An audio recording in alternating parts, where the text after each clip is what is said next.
I spoke about women's bathrooms and how I've navigated that as a trans woman myself. So, having multiple trans friends who are navigating this very same thing right now, I have a few little pointers. As a cisgender female, I have used the men's bathroom before. When you gotta go, you gotta go. But you take the risks when you walk in there because, I know I'm walking into a men's bathroom, but if I've gotta go, I'm 55. You already know. If I need to go, it's not a matter of when, it's where.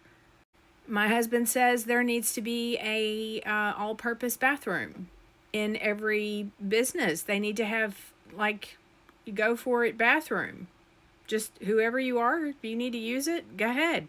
And understand that when you go in there, that you're taking the same risks that you took when you chose to change your uh, gender markers. Uh, those family bathrooms, those are for people that have screaming babies that have a poopy diaper, and they're one hole numbers, and you go in there and you go to use it, and somebody's changing a screaming baby, and you really got to go. You have to pick. Now listen, if you're one of my friends, you look like the gender you identify with. And so I would not want my friend to walk into the bathroom that is associated with the gender that she was born with. Ever. I would never want her to do that. My other friend, I would never want him walking into the bathroom of the gender that he was assigned either. And if I was and I've said this before, like I will go into the if there's like a single seater, at the gas station, and I've really got to use it, and there's some woman in the ladies' room and she's D'ing up and she's gonna be in there a hot minute. It's gonna happen in the floor if I don't go in the men's bathroom. So I go if it's open. Why are we talking about this? Why did we have to make a law about this? So my husband says, so a perv dresses up like a girl and says he's trans and he goes into the women's bathroom to do pervy things. And that's never going to stop. Those are the people that are the problem. Trans people aren't pervs simply by virtue of the fact that they altered their genetic identity, their gender identity. That doesn't make them pervs. Everybody goes in the bathroom to essentially do the same thing. Now, listen, if you're a dude and you need to go to the bathroom and like the men's room is out of order or it's, there's problems and you're not one of those guys that'll run around back and pee on a tree, come find me because I will walk you in the women's restroom into a stall and stand in front of the door and be like, there's a dude in here, he had to pee, y'all just mind your business. It's a basic human function. That's what those bathrooms are for. It has nothing to do with trans.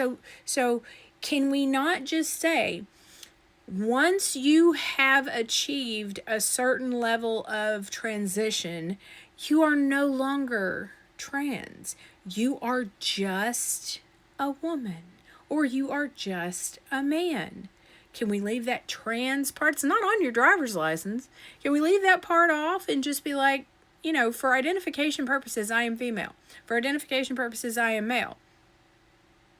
If that's what your birth certificate and driver's license say,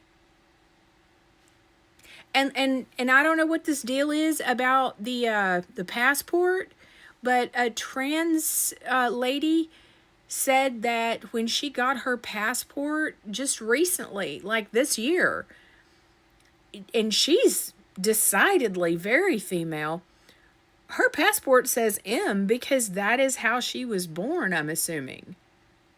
Or they made a mistake. I don't know what happened, but if that's actually a thing, no, that is not acceptable. Y'all already know I will make a lot of freaking noise, and not the good kind of noise over the trans community. A lot of noise. You're not going to come for them. They didn't do this.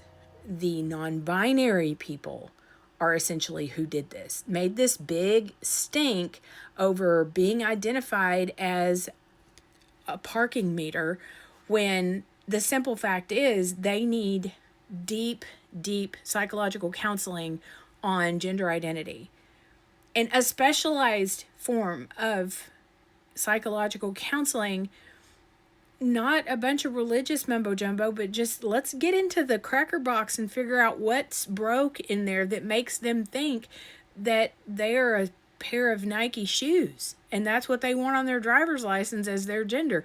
Bro, you're going too far. You're not a cat. You're not a litter box. You are absolutely not a number 2 pencil.